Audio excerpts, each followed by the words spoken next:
نحمده ونصلي على رسوله الكريم اما بعد فاعوذ باللہ من الشیطان الرجیم بسم اللہ الرحمن الرحیم۔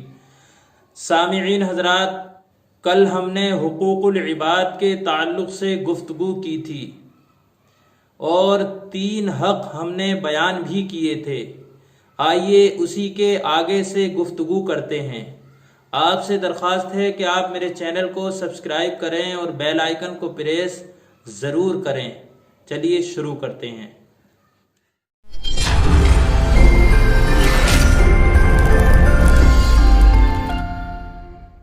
چوتھی بات یہ ہے کہ کسی مسلمان کی کوئی شخص چغلی کرے تو وہ اس کی بات پر یقین نہ لائے۔ حضرت انس رضی اللہ تعالیٰ عنہ سے روایت ہے کہ رسول اللہ صلی اللہ علیہ وسلم نے ارشاد فرمایا، جس کے پاس اس کے مسلمان بھائی کی غیبت کی جائے اور وہ اپنے اس مسلمان بھائی کی مدد کرنے پر قادر ہو تو اس کو چاہیے کہ وہ مدد کرے۔ اللہ تبارک و تعالی دنیا اور آخرت میں اس کی مدد فرمائے گا، اور اگر وہ اس کی مدد پر قادر ہوتے ہوئے بھی اپنے اس مسلمان بھائی کی مدد نہ کرے تو اللہ تبارک و تعالی دنیا اور آخرت میں اس کا مواخذہ فرمائے گا۔ اس سے معلوم ہوا کہ چغل خوری سے محتاط رہنا چاہیے، نہ خود کسی کی چغلی کریں اور نہ ہی کسی سے سنیں، کیونکہ یاد رکھیں کہ جو شخص دوسروں کی برائی آپ کے سامنے کر سکتا ہے تو آپ کی بھی برائی دوسروں کے سامنے کر سکتا ہے۔ 5واں حق یہ ہے کہ ایک مسلمان دوسرے مسلمان سے بات چیت کرنا بند نہ کرے، اور اگر ایسا ہو بھی جائے تو 3 دن کے اندر صلح کر لے۔ حضرت ابو ایوب انصاری رضی اللہ تعالیٰ عنہ سے روایت ہے کہ رسول اللہ صلی اللہ علیہ وسلم نے ارشاد فرمایا، کسی مسلمان کے لیے یہ جائز نہیں ہے کہ وہ اپنے بھائی کو متواتر 3 دن تک چھوڑے رہے، کہ یہ ادھر کو منہ پھیر لے اور وہ ادھر کو منہ پھیر لے، اور دونوں میں سے بہتر وہ ہے جو سلام میں پہل کرے۔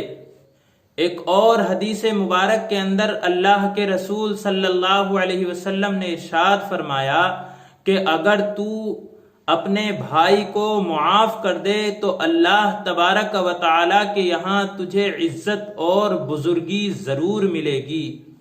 6واں حق یہ ہے کہ جس سے بھی ہو سکے اور جس قدر ہو سکے نیکی کرنی چاہیے، اور نیک اور برے کا امتیاز کیے بغیر نیکی کرنی چاہیے۔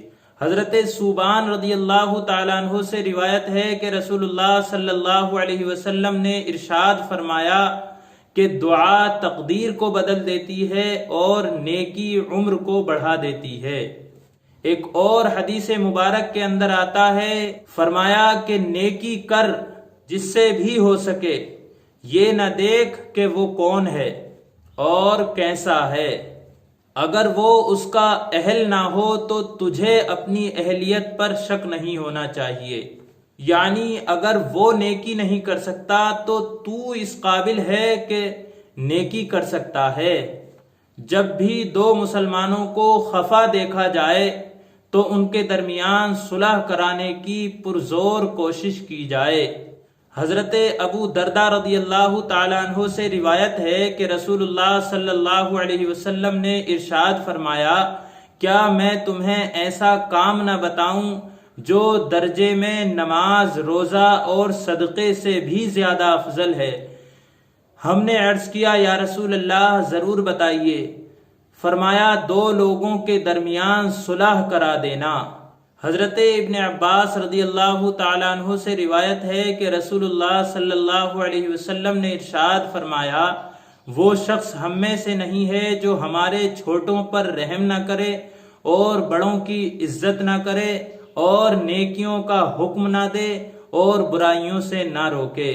7واں حق یہ ہے کہ بڑے بوڑھوں کی عزت کریں اور چھوٹوں پر رحم کریں، جیسا کہ میں نے ابھی حدیث مبارک بیان کی ہے۔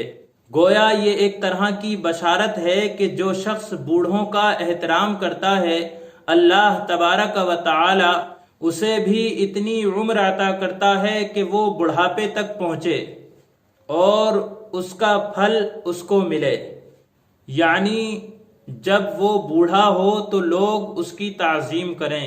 نبی کریم صلی اللہ علیہ وسلم نے ارشاد فرمایا کہ جو شخص سفید بالوں کی تعظیم کرتا ہے گویا وہ حق تعالی کی تعظیم کرتا ہے کہ سفیدی کی مشابہت نور سے ہے۔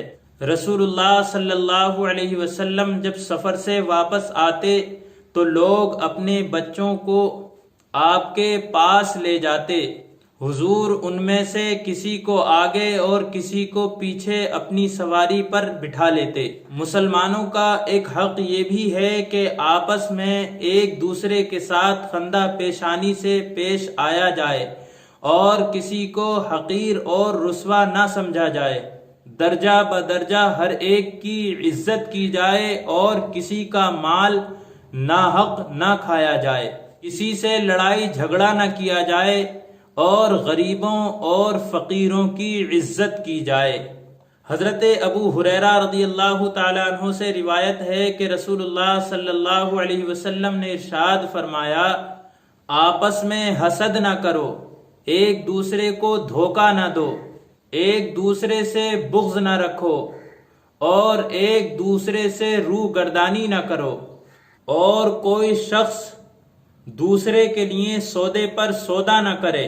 اللہ کے بندے اور بھائی بھائی بن جاؤ، کیونکہ مسلمان مسلمان کا بھائی ہے، نہ وہ اس پر ظلم کرتا ہے اور نہ اسے حقیر جانتا ہے اور نہ وہ اسے رسوا کرتا ہے۔ تقوی یہاں ہے۔ آپ نے 3 مرتبہ دست مبارک سینہ اقدس کی طرف اشارہ کر کے فرمایا، کسی مسلمان کی اتنی ہی برائی کافی ہے کہ وہ اپنے دوسرے مسلمان بھائی کو حقیر جانے۔ ہر مسلمان کا خون، مال اور عزت دوسرے مسلمان پر حرام ہیں۔ اللہ تبارک و تعالی سے دعا ہے پروردگار عالم ہمیں حقوق العباد کو سمجھنے کی توفیق عطا فرمائے، آمین۔ السلام علیکم ورحمۃ اللہ وبرکاتہ۔